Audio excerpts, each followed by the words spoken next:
மதுரை கத்த மதுரை வீரனோட கதை தெரியுமா? நீங்க நினைக்கிறத விட ரொம்ப ரொம்ப சோகமா இருக்கும். செய்யாத தவறுக்கு வர வழி கொடுக்குறாங்க. அவரோட கதையை கேட்கவே ரொம்ப ரொம்ப ஆர்வமா இருக்கும். 17ஆம் நூற்றாண்டுல பொம்மநாயக்கரோட ஆட்சி காலத்துல மன்னன் என்ற ஒரு காவலாளர் தான் அரசருக்கு கீழே வேலை பார்த்துட்டு இருக்காங்க. இந்த அரசருக்கு ஒரு பொண்ணு இருந்திருக்கு. அந்த பொண்ணு பேர் வந்து பொம்மி. அவங்க பருவம் அடைஞ்சிடறாங்க. அவங்கள ஒரு காட்டுக்கு வெளியே கூட்டு போய் ஒரு குடிசை போட்டு தங்க வைக்கிறாங்க. சின்னன் என்ற காவலாளர் தான் அவங்கள காவல் காக்குறாங்க. அவர் பையன் தான் மதுரை வீரன். 31வது நாள்ல அந்த அவருக்கு உடம்பு சரியில்லாம போயிருது. அந்த சமயத்துல மதுரை வீரன் நான் போறேன்னு கிளம்பி போறாங்க. அவங்க அப்பா வந்து விடவே இல்லை. நீ ஒரு வயசு பையன், அவங்க ஒரு வயசு பொண்ணு, நீ போகாத, மன்னனுக்கு தெரிஞ்ச பெரிய பிரச்சனை ஆயிரும்னு சொல்றாங்க.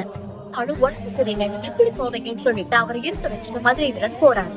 அவங்க அப்பா வந்து விடவே இல்லை. ஒரு நாள் நல்ல மழை பெய்யுது. வேற எங்கேயுமே நிக்க இடம் இல்ல. இந்த பொண்ணுகிட்ட கேக்குறாங்க, நான் உள்ள கொஞ்ச நேரம் வந்து நின்னுக்கிறேன்னு. அவங்க கொஞ்ச நேரத்துல உள்ள கூப்பிடுறாங்க. மழையும் நிக்க ஆரம்பிச்சிருச்சு. அவங்க 2 பேரும் பிரிஞ்சு போகும்போது இவங்களுக்கு இடையே காதல் ஏற்படுது. நினைக்கிற அரசருக்கு தெரியும் எவ்வளவு தைரியம் இருந்தா அவர் அரசர் பொண்ணையை கல்யாணம் பண்ணுவான். இவனுக்கு வந்து யாரும் மிதிச்சு சாக வைக்கணும்னு மரண தண்டனை விதிக்கிறாங்க. இது தெரிஞ்சு அவங்க ஊரை விட்டு வெளியே போகணும்னு முடிவு பண்ணி திருச்சிக்கு போறாங்க.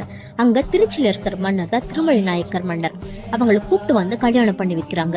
வீரத்தை பார்த்துட்டு இவருக்கு தலைமை பொறுப்பை கொடுக்கறாங்க. அதே சமயத்துல தான் திருச்சியில கொள்ளத்துக்கு வராங்க. அப்போது ஒரு தலைமையில ஆளுகள் அனுப்பி வெள்ளையம்மா புடிச்சிட்டுவான்னு சொல்றாங்க.